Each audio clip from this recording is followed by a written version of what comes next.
I have a picture of me with Jerry Lewis. There he is handing me a piece of birthday cake. I'm 6 years old, and I'm a poster child for the Muscular Dystrophy Association.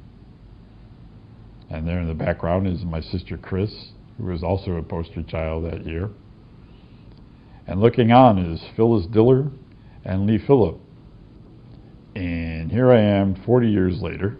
I'm in a TV studio at an MDA event once again, except this time I wasn't invited. Now, here are your hosts.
I know the courage it takes to go out on the court with other cripples and play wheelchair basketball. I'd like to play basketball like normal, healthy, vital, energetic people. I just can't half do anything. Either it's all the way or forget it. When I sit back and think a little more rationally, I realize my life is half, so I must learn to do things halfway. I have to learn to try to be good at being half a person. I may be a full human being in my heart and soul, yet I am still half a person. That's a quote from an article, If I Had Muscular Dystrophy, which was the cover story of the September 2nd, 1990 edition of Parade magazine. Parade gives its cover story to the telethon every year. And this particular year, Jerry Lewis wrote a piece as if he was someone with muscular dystrophy. His idea of a first-person account of what it's like to be one of us. He said, I decided after 41 years of battling this curse that attacks children of all ages, that I would put myself into that chair, that steel imprisonment that has long been deemed the dystrophic child's plight. About a week after this article came out, I was sitting in the Chicago Public Library reading it, and I remember sitting at the table, mumbling under my breath and cursing to myself. This was the most unbelievably outrageous and patronizing piece about disability that I thought I had ever read in my life. I wondered what happens if someone really reads this and believes this, as millions of people probably did. They're going to see me and other folks with disabilities going down the street and see a wheelchair and look at it as a steel imprisonment, as if we were some kind of helpless captives. They're going to think that we're half a person. Can you imagine that? Thinking that someone else is a half a person, half of what you are. 6 weeks before this article came out, I was on the south lawn of the White House watching President Bush sign the Americans with Disabilities Act. This was just a few weeks after the ADA had passed. And I realized that this wasn't just insulting, but it was also dangerous. I showed it to my wife, Anna, and to my sister Chris and to my mother. And we all basically had the same reaction of mumbling and cursing under our breath. And we just decided that the next year we're going to do something. We're going to picket. We'll get whoever we can get to come out, and we'll go oppose this telethon in whatever way we can. And somewhere along the line we realized that we should call ourselves Jerry's Orphans. It was a sarcastic take on this whole rebelling poster child. You're one of Jerry's loving kids as long as you're cute and you fit that mode of the poster kid. But once you grow up and you're an adult, all of a sudden you're abandoned and you become one of Jerry's orphans.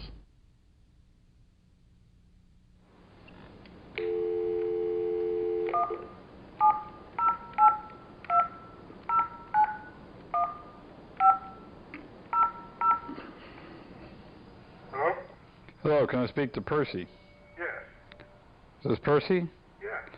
Hi, Percy. My name is Mike Irvin. I met you at the last ADAPT meeting. Yes. And I'm the guy who sent around the little book asking people to sign up about the telethon protest. Uh-huh.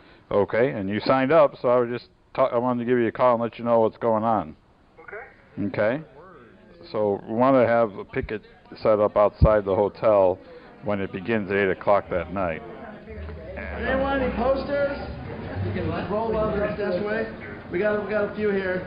Here's one with the infamous Jerry Lewis quote. That's sort of in your face, isn't it? Jerry Lewis says, "You don't want to be pitied for being a cripple in a wheelchair. Stay in your house." Fuck you, Jerry. Anyone want this one? Anyone?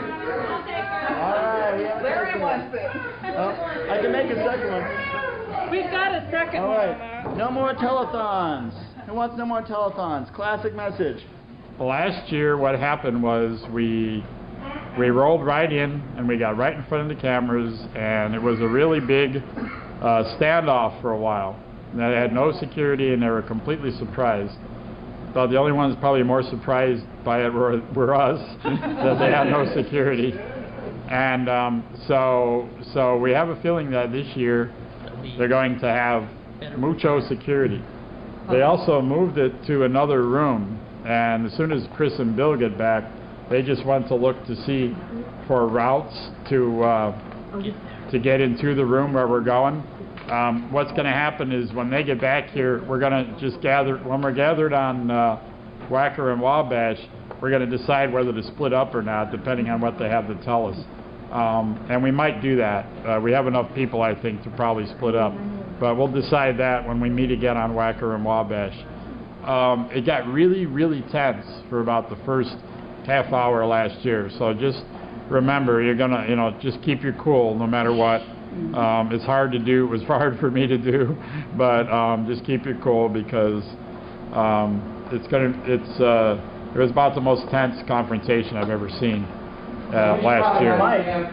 We should probably not even have signs out until we see whether we can get in or not. Exactly. What we want to do is gather up the signs and hide them. We don't want to have signs because we're going to try to get in.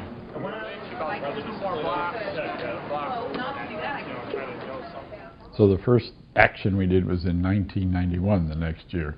We targeted WGN, the Chicago affiliate that carries the telethon. They have local feeds of the telethon all over the country, so we decided to go after the one that was in our city. And we gathered about 20 or 30 of us at a parking lot of a convenience store across the street from WGN, and we got our signs and our bullhorns and everything else, and then we marched over there just at the time when the telethon was starting. And you have all these volunteers that show up and answer phones, and the local anchormen and the local weathermen that come and make all the pitch for money. So we sat outside and we chanted and passed out our flyers and formed a gauntlet going by the doors so that all the volunteers and such would have to come in and find out why we were there and what we were upset about. And we got coverage on it. Actually, WGN themselves sent out a camera to film us and interview us and put on the news that we were there and what we were upset about. That was the first official Jerry's Orphans action. And the next year, 1992, it just took off. There was press coverage all over the place. We're in everything from Vanity Fair to to the National Enquirer. I was interviewed on the Today Show. We're on prime time with Chris Wallace interviewing us. It was all over the place. There was an explosion of attention to this issue. It was unbelievable, but I guess the whole idea of Jerry's kids rebelling against him really had the appeal that we thought it would have. And within the disability community, protests started popping up in other cities, in Denver and in Boston and in Charleston, South Carolina, usually in places where there were people who had muscular dystrophy and who were activists were putting together the same type of protests. And we didn't care what they did as long as it was nonviolent and was of the same message that we were trying to get across. Doing something is always better than doing nothing, because if you get one person to listen, that's accomplishing something. Anytime our word gets out, whether people agree with it or not, that hurts MDA's efforts, because they win, and the best scenario for them is no one ever hears this side of the argument. So anytime the argument gets aired in any way, it's a victory and a plus, and that's what's exciting about it. Is it's easy to win, especially in the short term. No elevator. It's straight in. If we go this way, it's straight in. No elevators. But it's the one door. But it's if we actually get in, it's not going to be more than a half hour, because they're in the middle of the show. I mean, I would say that we just do what we did before. We just push it. The police will be there in no time too. Yeah, and we just push it until the point when we know to go. Is that okay? I don't want to be there all night. Let's not spend too much more time planning on this, open street corner. Yeah. All right, let's go.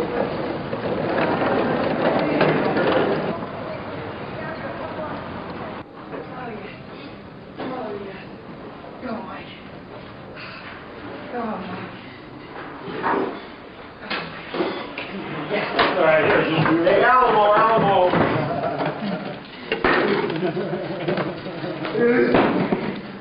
Oh, that hurts.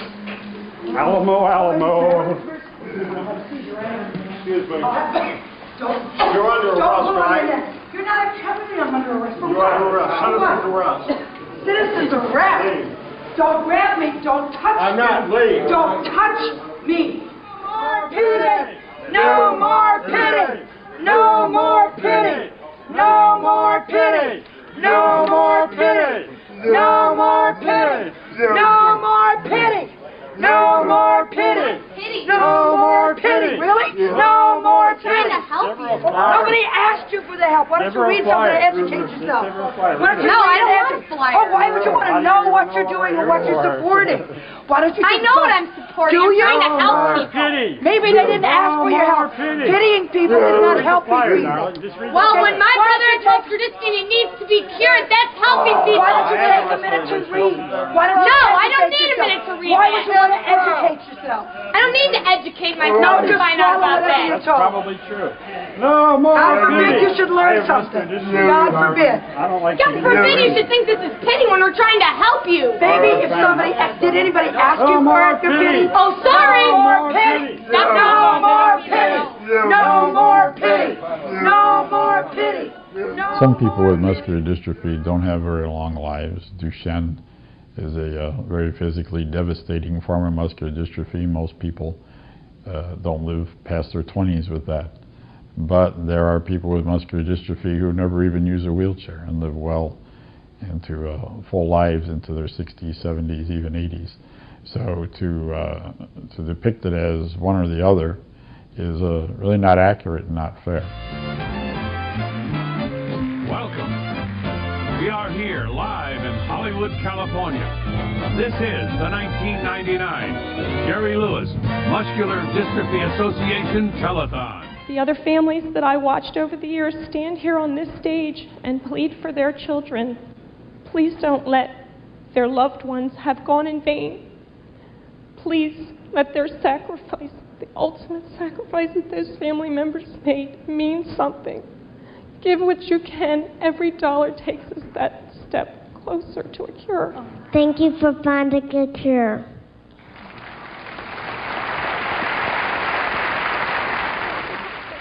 So what does a cure? Does a cure mean that someone is going to be up and about and their body's going to be perfectly straight and their limbs won't be contracted and they'll look just like the next Joe walking down the street overnight? Is that what it's all about? Or is eradicating muscular dystrophy a matter of detecting it in the womb and aborting people that don't have it? What is a cure? And to me, it's not so important. It's never been important. I've never, even when I was a child, thought, oh, gee, I hope someday I'll be cured. I've just more wanted to live my life, to enjoy myself, and to get on with it.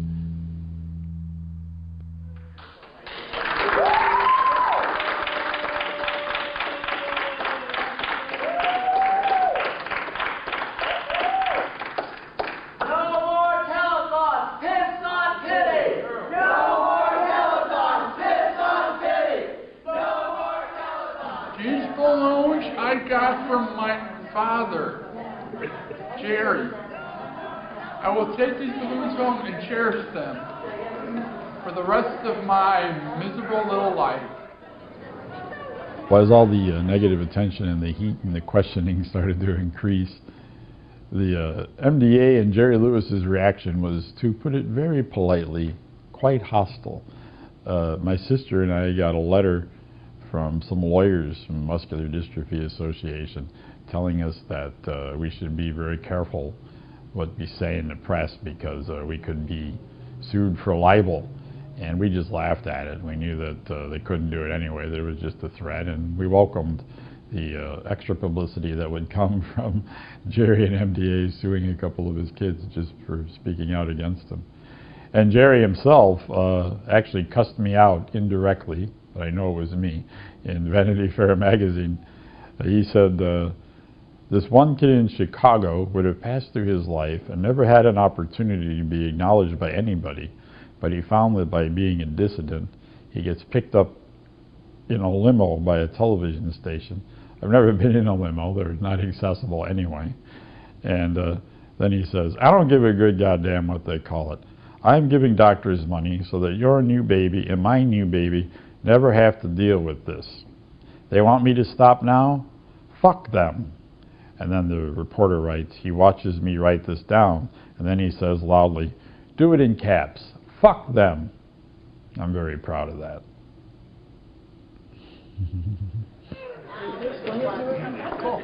Yeah, hi. I was coming around by the High earlier today, and I got handed a flyer, and it says across the top, you don't want to be paid for being a cripple in a wheelchair?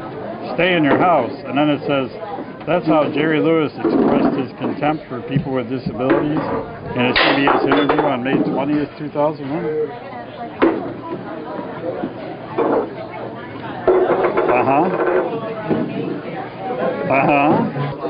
The Muscular Dystrophy Association provides things like wheelchairs and clinics and free clinics and things like that for the children or the adults that have the disease to go to. Okay, and so how much of it is going to pay the salary of the administration, and how much of it is going to pay for all the special conferences of the scientists, and how much exactly goes to research?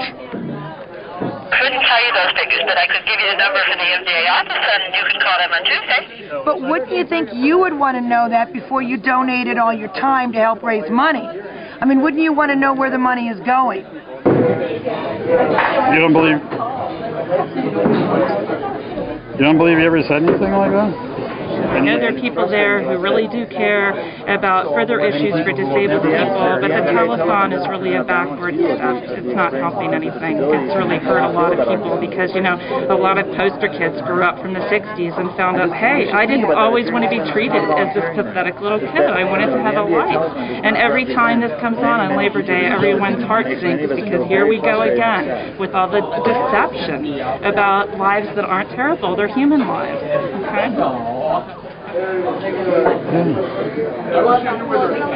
Yeah, well, I don't think I'm going to give any money because that sounds like a terrible thing to say. So, thanks a lot. Bye bye. There you go. I don't believe he'd say anything like that. He loves those kids. I don't believe it.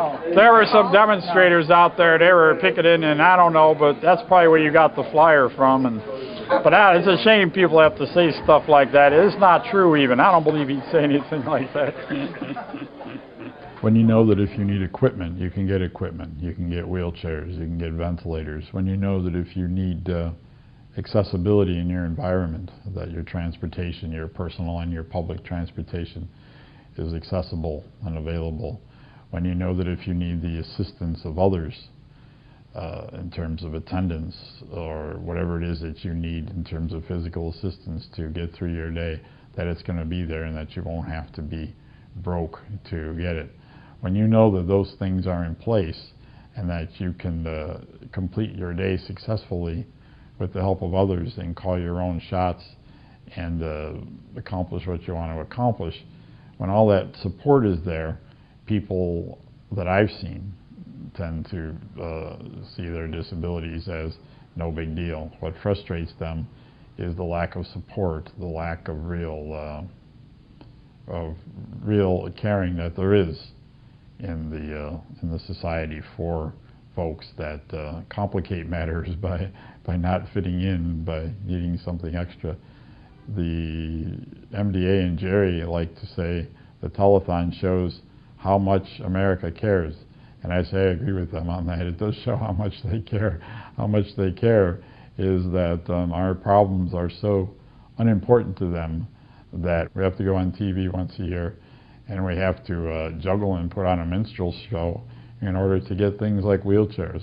Why should people have to go through all that to get a wheelchair? Why is our mobility and our quality of life so unimportant that we have to resort to these lengths just to get the support that we need? I think that tells you quite a bit about how much America cares. And now, here's your host, Dean Richards. All right. Thank you, everybody. Thank you, and good evening, and welcome. Welcome to the 2002 Jerry Lewis Labor Day Telethon to help raise funds for the Muscular Dystrophy Association in its fight against 40 neuromuscular diseases. No more pity! No more pity! No more pity! No more pity! No more pity! No more pity! No more pity! No more pity! No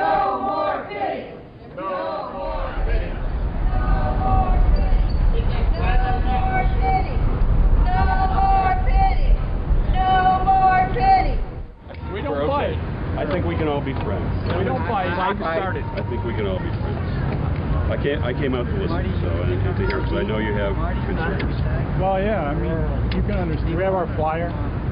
Yeah, flyers and heroes. I mean, we try to talk to people from WGN whenever we can, and from this hotel. I mean, this is a very offensive exercise to some of us.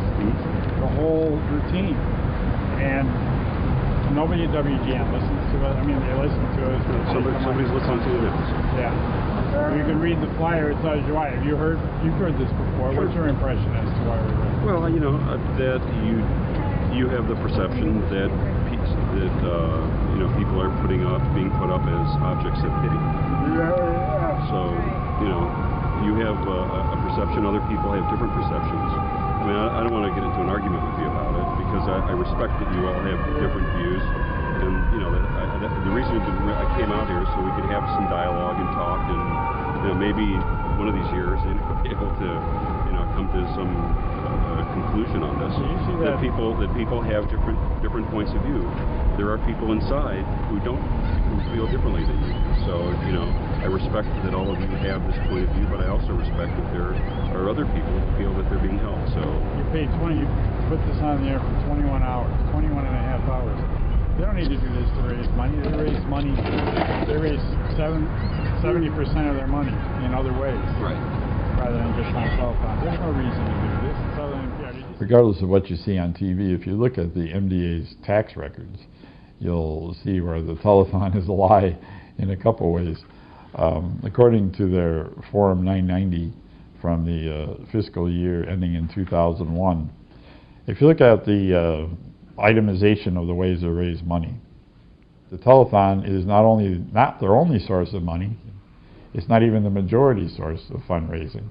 They have an item for something they call special events, which they brought in $73 million, and the expenses for that were only $4 million.